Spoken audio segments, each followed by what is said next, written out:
Bienvenido al canal que le pasa a usted noticias cristianas que en la tele jamás va a ver. El día de hoy le hablaremos acerca de toda la situación que está pasando con la crisis en Venezuela, los problemas en Perú, la situación en Chiapas y la vacuna del COVID, además de la situación tan extravagante que está pasando con la teología LGBT.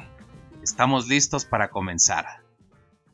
Fuerte problemática la que está pasando la Iglesia Metodista en los últimos años.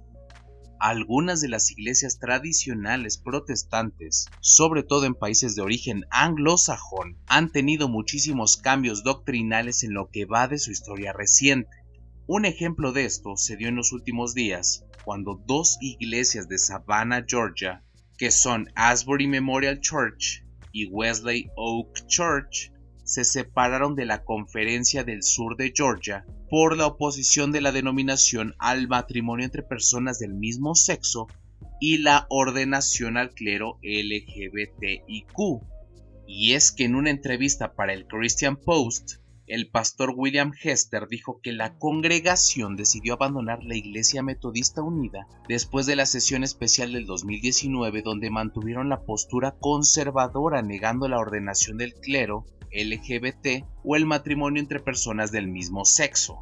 Este reverendo dijo que después del evento quedó claro que la denominación no se dirige en la dirección que esperaba y que ahora ellos son una iglesia independiente que continúa enraizada en la teología wesleyana, dijo él. Y es que este no es el único caso en que las iglesias metodistas tienen este debate, sobre todo en esta parte del mundo.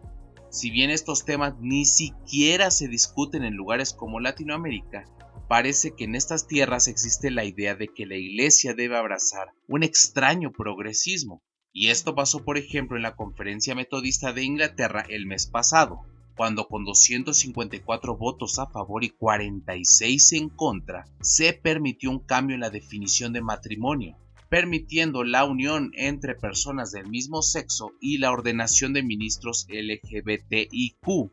Y aunque dijeron después que muchas iglesias inglesas abandonarían el movimiento tras este evento, sí llama mucho la atención que la iglesia metodista en esta parte del mundo tome dichas decisiones, aunque no sea la única, sino ya la cuarta denominación que lo aprueba en la Gran Bretaña, junto a la Iglesia Episcopal Escocesa, la Iglesia Reformada Unida y los cuáqueros.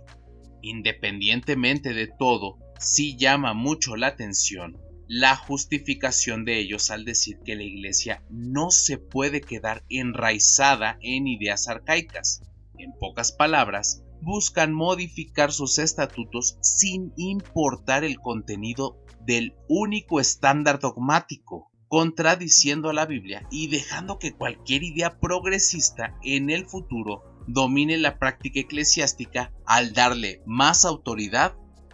que a las Escrituras. Organizaciones cristianas venezolanas han denunciado que continúan siendo acosadas, intimidadas y castigadas desde el 2020 por llamar la atención sobre la crisis humanitaria que afecta al país, sumándole a la crisis económica, política y social desde el 2017, el país se encuentra en una crisis de salud que se ha venido agravando aún más con la pandemia de COVID-19. Ante esto, las voces de líderes cristianos evangélicos y católicos se levantaron contra la situación de crisis humanitaria. Por ejemplo, César Bermejo, director ejecutivo del Consejo Evangélico de Venezuela, dijo que es muy doloroso ver a sus compatriotas salir del país a pie cargando sobre sus hombros el peso de sus maletas y mochilas durante kilómetros y kilómetros. Tal vez sea inquietante ver a personas de la tercera edad o adultos con enfermedades crónicas embarcarse en el mismo difícil viaje. Junto a estas declaraciones, el informe anual sobre libertad religiosa internacional, publicado el pasado mes de mayo, detalló que el gobierno y sus colectivos han interrumpido las misas o los servicios cristianos, atacando a los feligreses, vandalizando y destruyendo los bienes de las iglesias. Por cierto, ellos refieren la responsabilidad de la gran cantidad de ataques premeditados y dirigidos contra los oficiales de la Guardia Nacional Bolivariana. No nos olvidemos de orar por Venezuela.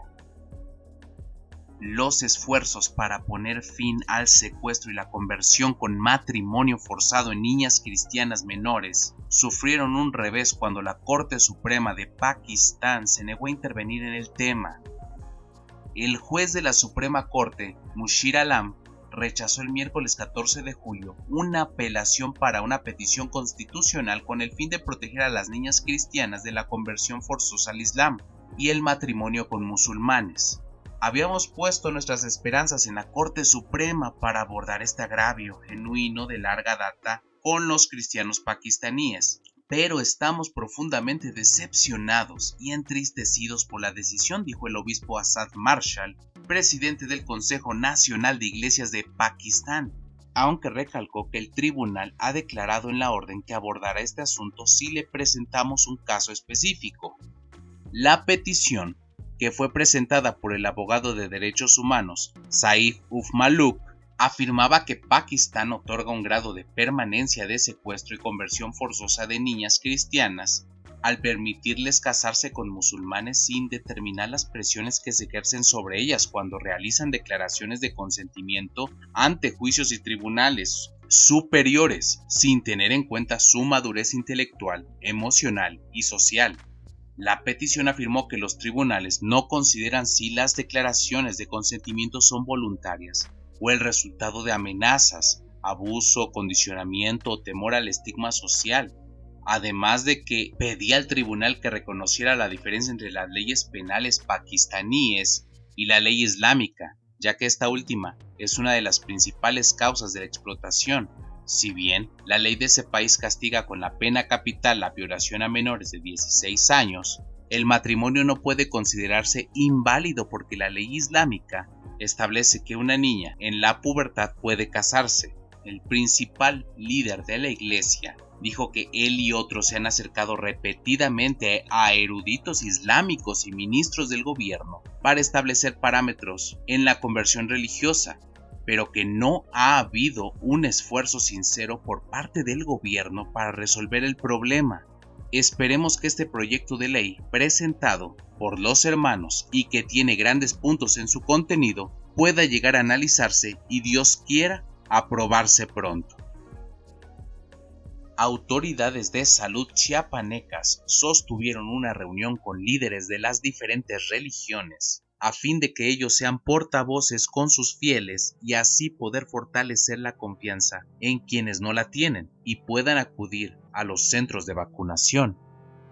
Explicaron que al arribar los especialistas encargados de aplicar la vacuna, estos puedan despejar todas las dudas a los pacientes a fin de que tengan entendidas las reacciones que se pueden llegar a presentar, dejando en claro que la vacuna es segura. Ahora bien, ¿por qué están yendo con los líderes eclesiásticos? Una cosa que necesitamos entender es que mucha gente en Chiapas no quiere vacunarse, a diferencia de otros estados del país. Hay lugares donde solo el 20% de chiapanecos han acudido al centro de vacunación y en algunos casos la iglesia ha tomado esta postura, ya que muchos creen que al no aparecer la palabra vacuna en la Biblia, no puede ser algo bueno, sino que a través de las jeringas se pueden inyectar sustancias contrarias a la voluntad de Dios. Por ejemplo, el pastor José Cano Gómez sostuvo que Dios mismo ha hablado a un grupo de hermanos para decirnos que eso de la vacuna es contrario a la palabra. Hemos sabido de varios pastores que fallecieron, pero su fe no estaba firme, y Dios está limpiando a su iglesia.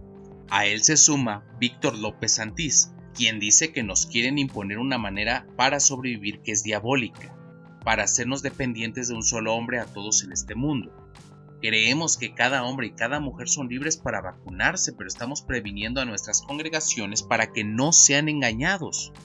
Inclusive comunidades católicas han negado el mensaje del arzobispo de la arquidiócesis de Tuxtla, Fabio Martínez Castilla, quien buscaba la vacunación, y estos seguidores dando razones muy similares a los primeros. Este es en verdad un tema que valdría la pena analizar detenidamente y con un verdadero fundamento hermenéutico, no basado en rumores o visiones aisladas, para así ver qué es lo que dice Dios realmente sobre este polémico tema. Un día triste para la iglesia peruana. Y eso es porque un pastor evangélico de nombre Carlos Castrejón Cueva, de 70 años, fue encontrado sin vida la tarde del martes 13 de julio en el interior de la Iglesia Evangélica de Jesucristo en Tucumé, al norte de Perú. El pastor Castrejón Cueva habría sido estrangulado y acuchillado de acuerdo a informes de los agentes de la División de Investigación Criminal de Chiclayo.